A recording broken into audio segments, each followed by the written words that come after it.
Shalom, shalom, peace and blessings to everybody. Welcome to the Fourth Angels Learning Center. I want to thank you guys for tuning in. My name is Jadiel, and we're going to get into our class today. Today's class is going to be on the Fourth Angel's message. I know that we touched on the Fourth Angel's message a little bit before, but it was a little bit vague. I left a lot of elements out because we were going to go into the teaching of the first, second, and third angel's message, so that way we could understand the fourth. I'm hoping you guys understand that. So now that we were able to actually break down all three elements, now when we go through the fourth angel's message, which we're going to talk about, located in Revelation 18, it'll be a little bit more clear, especially if you've already watched those videos. If you haven't, I would encourage and suggest that you do watch those before watching this one. There's a lot more details involved with breaking down those different elements. This video, I won't be breaking down all those elements, but I'll be flowing right through just to emphasize on what the fourth angel is all about.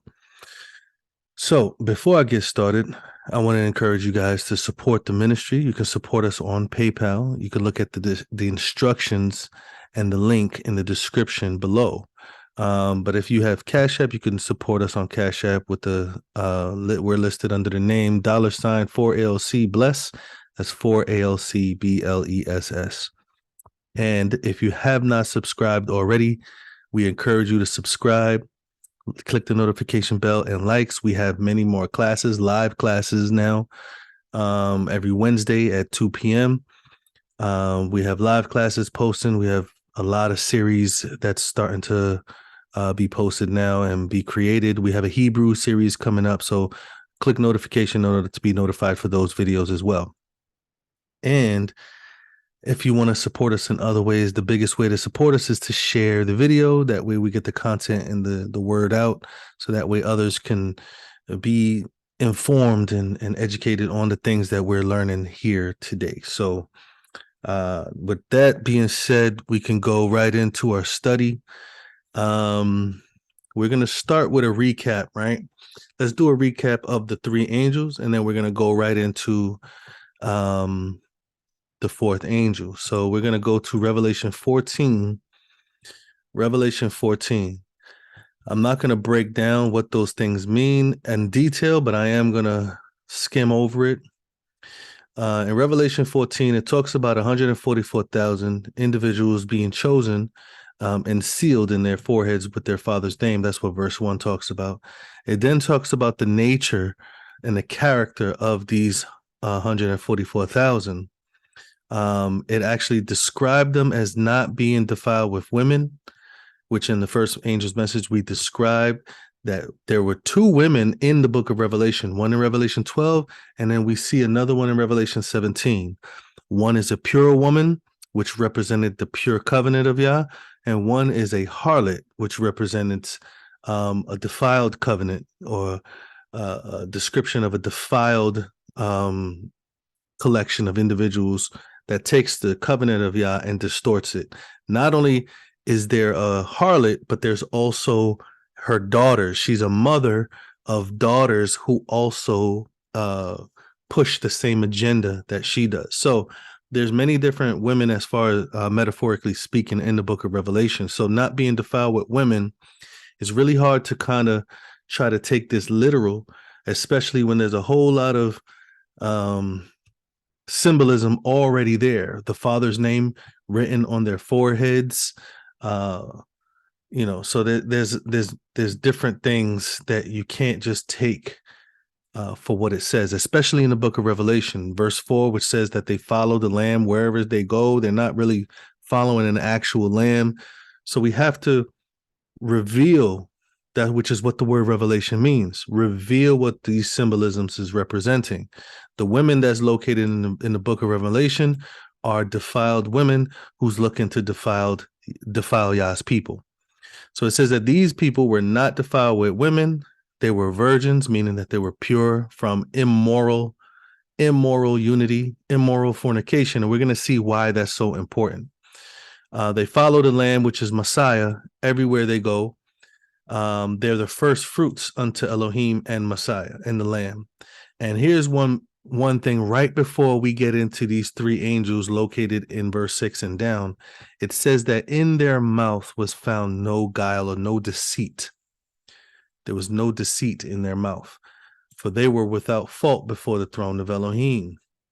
So in their mouths, they did not lie. They did not have a distorted they did not have distorted information. They spoke the truth, and it was the unadulterated truth. And as it described that they have no guile in their mouth, it goes into these messages that will be coming out of their mouth, of course. The first message, which says, I saw an angel flying in the midst of heaven, having the everlasting good news to preach on them that dwell on the earth, and to every nation, kindred, tongue, and people. We went over the fact that many people think it's already spread around the earth. And we went over the fact that because of the distortion of the message, because of the distortion of the truth, it has to be done over again, but this time with no guile in it. And it's going to be done to every nation, kindred, tongue, and people.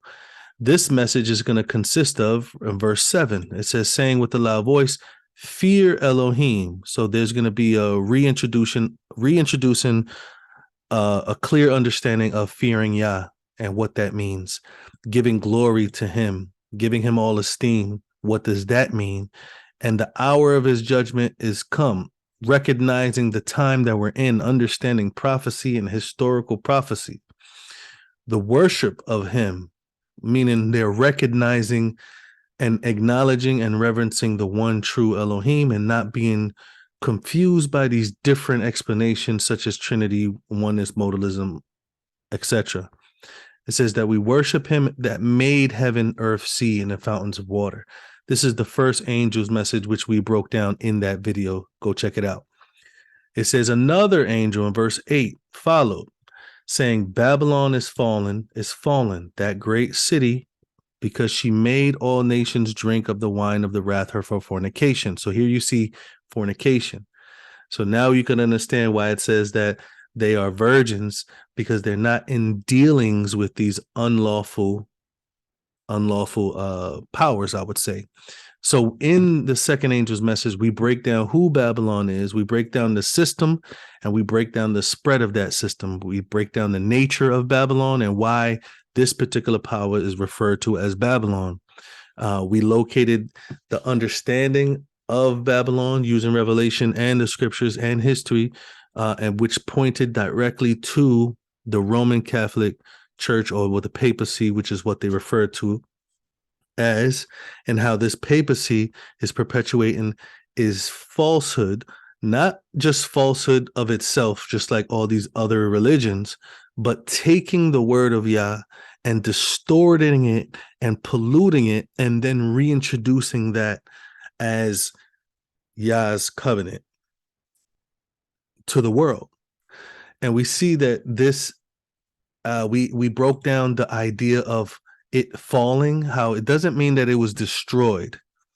We broke down in this video, the second angel's message video, that the falling aspect was a reference of being completely disconnected, like apostatizing, blaspheming the set apart spirit, not being able to be reconciled back. So they pushed themselves so far that now they are, this system is not going to be reconciled or restored. It cannot be. It's impossible.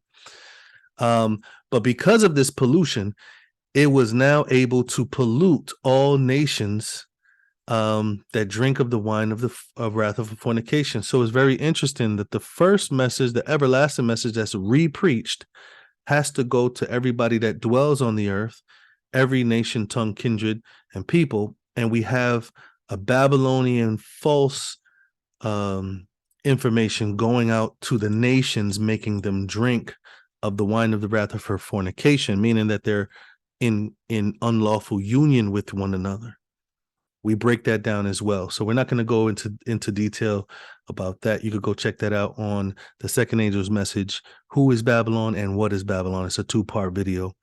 The third angel, as mentioned here in verse 9, is an emphasis on this, what many people refer to as a new world order, but the world in unity, just as Babylon was in unity in Genesis, enforcing the worship of the beast and his image. And we talk about that in the video of the third angel's message. And talking about the receiving of the mark on the right hand and on the forehead and what that represents, because we saw that the keeping of the commandments was the loyalty and the submission to Yah, and it mentions in our right hand and in our foreheads. So likewise, the commandments or the dictates of this beast or this kingdom is what people will receive. They will receive, whether it's by force or by fear, or whether it's by, convincing. They submit their mind to this power and they're convinced, or they're in fear of their life. So they adopt these practices so that way they don't lose money or whatever it may be. This is what we talked about in the third angel's message video. So go check that out as well. So the mark of the beast is the loyalty, the commandments of the commandments which reflect loyalty and submission to this Roman kingdom. And then, of course, the Messiah has a sign. Yah has a sign, which is his Shabbat and his commandments and statutes and judgments, which reflect the loyalty towards Yah, especially in these last days. So this is what this is all about. The mark of the beast, Babylon, the pollution of religious thought, and then the distortion of Yah's covenant, and then the replacement of Yah's covenant with this distorted view throughout the nations. So there has to be a clarification of what it means to have the everlasting good news, to fear Yah, to give glory to him, to understand the hour of his judgment has come, because people don't have a clue at what part of history we're in. And we're going to be going into a prophecy series as well. But not only that, people are not really sure who or what idea of understanding Yah and his son is. They don't know the dynamic. They don't know the relationship between the two. There's a distortion between the origin of the Messiah. And so there's this message that has to go up that clears out the worship of the one true Elohim as well. So these are all a lot of elements, and we're going to talk about the magnifying of these things, because these things were already in play historically. They're already in play. It's just as time goes on, these things distort. These things are polluted. The enemy starts to gain traction, so to speak. So many will say, where does this fourth angel's come in? Where does the fourth angel message come in? And in Revelation 12, we see that there's a sickle, right? In verse 15. Someone is sitting on the Son of Man is sitting on the cloud, which we know who the Son of Man is representing. It's the Messiah. It says in verse 14, I looked and behold a white cloud, and upon the cloud one that sat upon like the Son of Man. And he had on his head a golden crown, and in his hand he had a sharp sickle, meaning he was about to reap, separate his people. Now remember Matthew 13, we talk about the harvest and how he told them to grow together until the end. At the end, there's a separation, and we're going to see what that separation is as far as a message is concerned. This sickle, angel comes and from the temple crying with a loud voice and tells him to thrust in his sickle and reap. Now, reap doesn't necessarily mean to take with you. To harvest is a whole process. So to harvest the field means to cut and to gather. But there's two aspects to it. The first aspect is to cut. Then you go and you gather. You cut, you bundle up, you put it together, and then you gather it afterwards. So this is what's happening here. This fourth angel that's coming down to the Son of Man specifically, and the Son of Man himself participating in this separation. It says, thrust in your sickle and reap, for the time has come for you to reap, for the harvest of the earth is ripe. And it says, And he that sat on the cloud thrust in his sickle on the earth, and the earth was reaped. So there was this cut, everything was cut, and then there's another aspect of this that's going to happen. So we see these 4 angels here that's basically preparing the people of the earth to be harvested, whether it's ripe for the gathering in or is ripe for the judgment, or the wicked judgment. So with that being said, I'm going to show you guys what we understand as the 4th angel's message, or the final message that has to go out, which includes all of these things that you just heard in a paraphrase, basically. So go back and check the videos. First angel's message, second angel's message, and third angel's message. Now we're going to go into the 4th angel's message. This is located in Revelation 18, and I want to show you clearly the magnification of what we just saw in Revelation 14. This is the intensity and the magnification, and you're going to see the reaping, or the cutting and the separating of Yah's people, or the message that's going to separate Yah's people. You're going to see this here. So looking at, we're going to start at verse 1. It says, after these, I saw another angel come down from heaven with great power, and the earth was lightened with his glory. This is much different. When we look at Revelation 14, this is verse 6. Look at what it says. It says that there's a everlasting good news that's preached to everyone that dwells on the earth, every nation, kindred, tongue, and people. And then the message, it says, saying with a loud voice, fear Elohim, give glory to him. So the message is to give glory to him. There's not enough time left. Worship him, right? Revelation 18 is a manifestation. It says that the earth was lightened with his glory. So if the message entails people delivering an understanding of giving glory and fearing Yah and worshiping him, this is a magnification. This is a manifestation of people who are actually fearing Yah, giving glory to him, and worshiping the one true Elohim, teaching and expressing what these things mean. This is the light that's now being shown, meaning that Yah has a people manifesting what he said in Revelation 14, verse 6. Look at verse 2. You're going to see the magnifying of this message as well. He says, he cried with a strong voice. Now remember, this is the same angel. So one angel is going to come down, show everybody, or the people, the messengers are going to show everybody how to glorify Yah, and they're going to light the earth with Yah's glory. This same angel is going to have a strong voice, and he's going to say, Babylon is fallen, is fallen. So it seems like this is the same message, right? So before it says, we go into this in the second angel's message. The second angel's message was actually, when you look at this here, where it says, Babylon is fallen because she made all nations drink. The Greek is actually meaning that she prepared a drink for everyone to drink. So it was basically in the process of spreading throughout all the nations at this point here in Revelation 14. But when we get to Revelation 18, it's not in a process anymore. Look at what it says here. Babylon is fallen, and then it says, is become the habitation of devils, and the hold of every foul spirit, and the cage of every unclean and hateful bird. We know that these beasts represents nations. The devils, these unclean birds, represents the spirits of the devils. Look at what it's saying. It's become the habitation of these things. It says, for all the nations have drunk. See, that the wine is not being prepared anymore. It's not spreading anymore.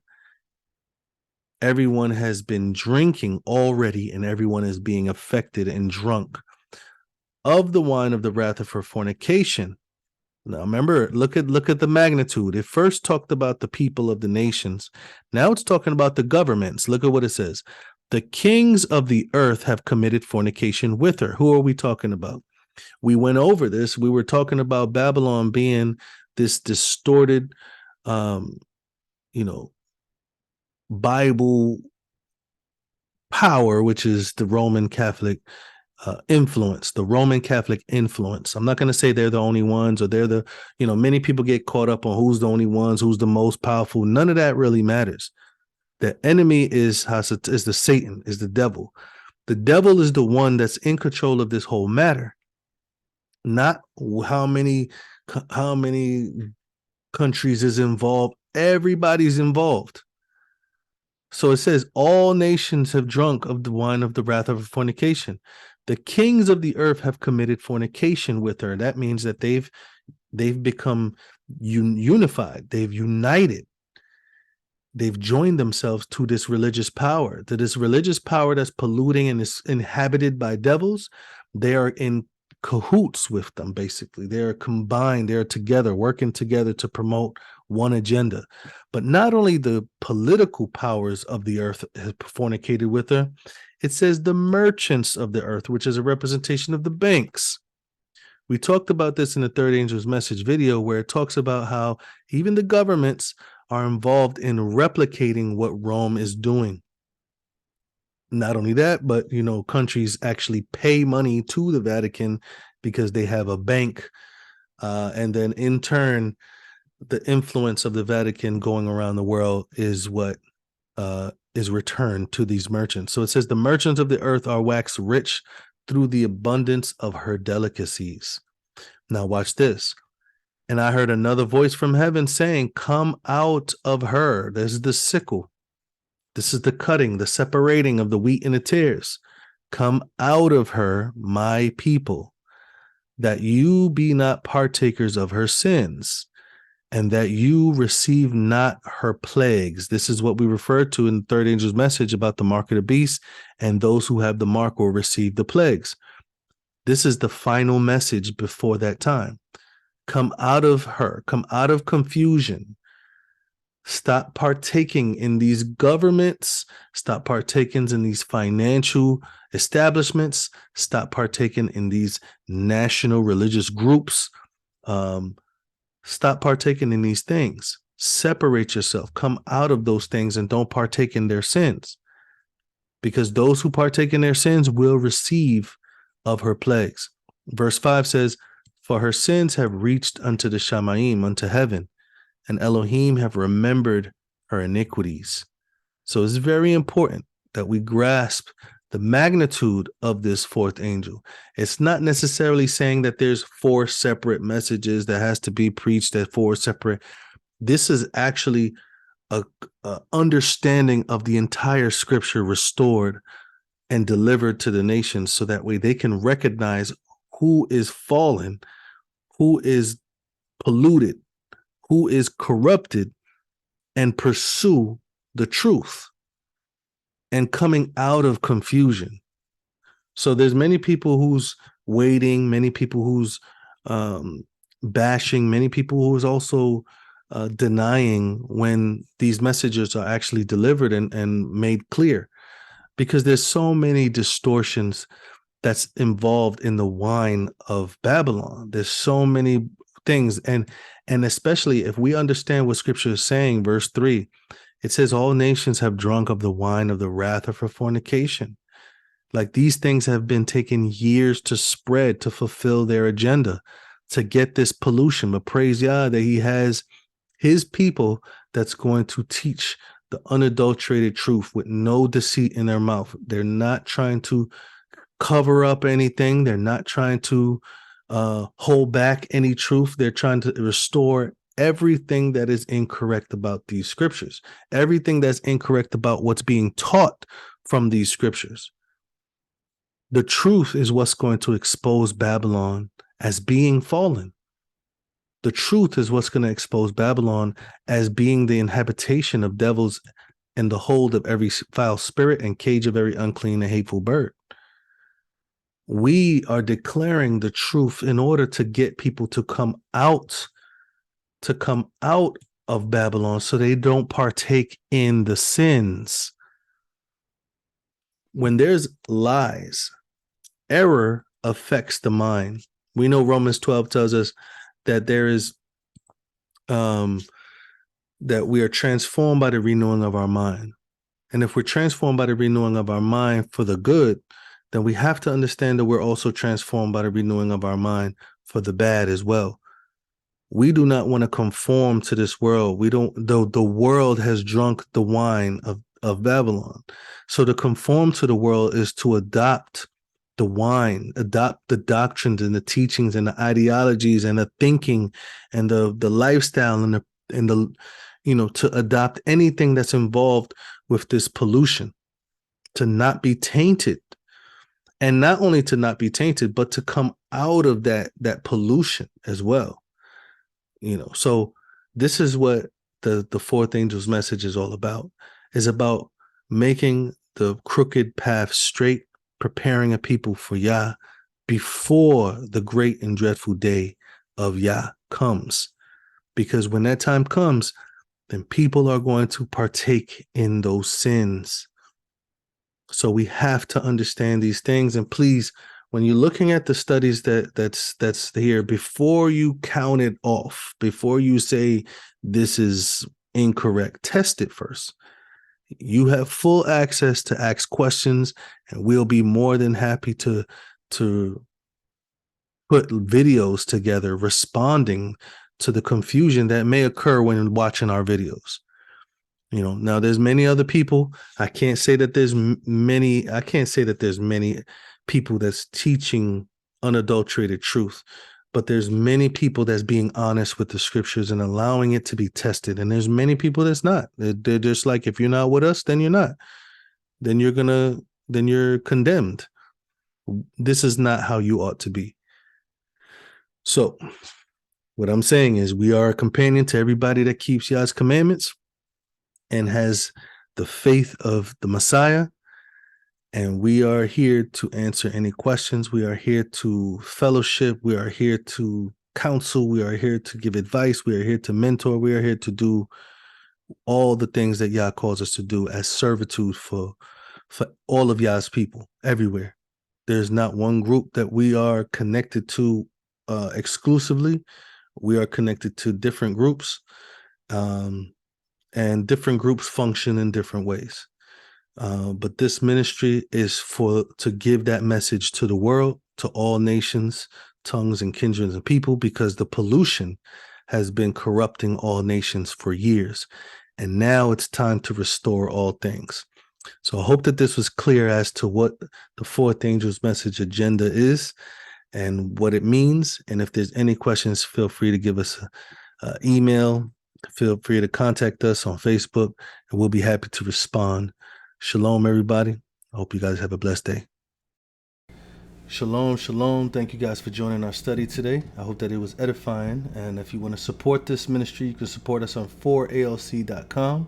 And don't forget to subscribe to this YouTube page. Click the like button and the notification bell.